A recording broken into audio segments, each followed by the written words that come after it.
সাত মুলুকের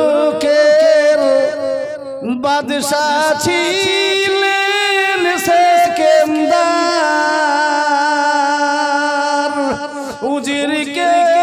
ডাকিয়া কহেন সমাচার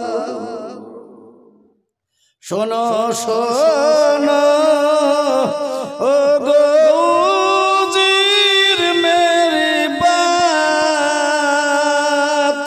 কাফনের বাহিরে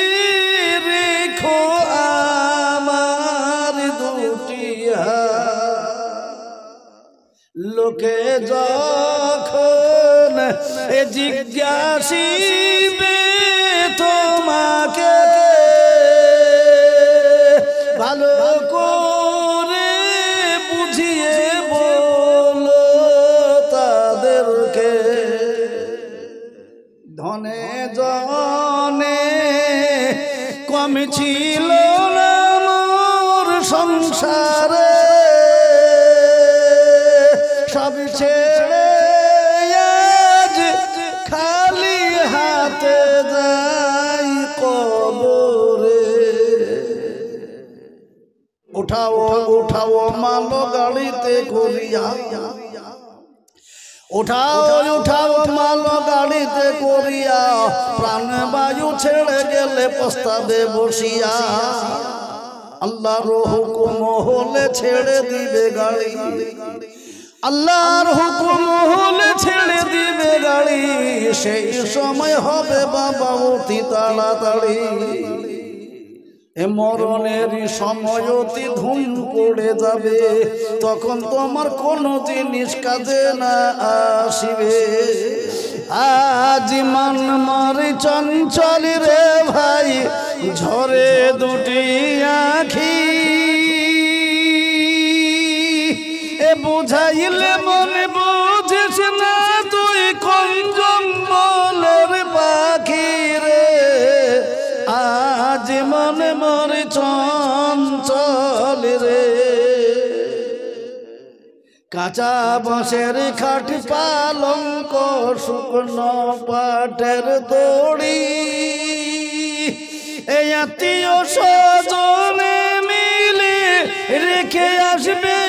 আপন বাড়ি রে আজ মনে মরে চঞ্চল রে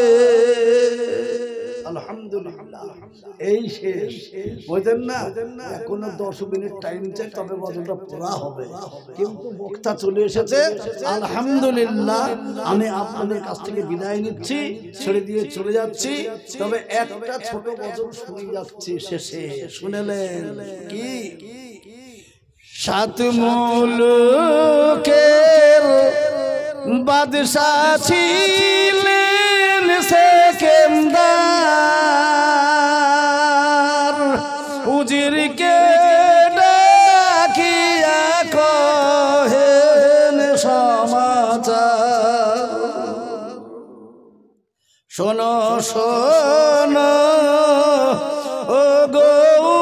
উজির মেরি বাত কাফনের বাহিরে রেখো আমার দুটি লোকে যখন জিজ্ঞাসিবে তোমাকে ভালো করে বুঝিয়ে বলো তাদেরকে ধনে জনে কম ছিল না মোর সংসারে সব ছেড়ে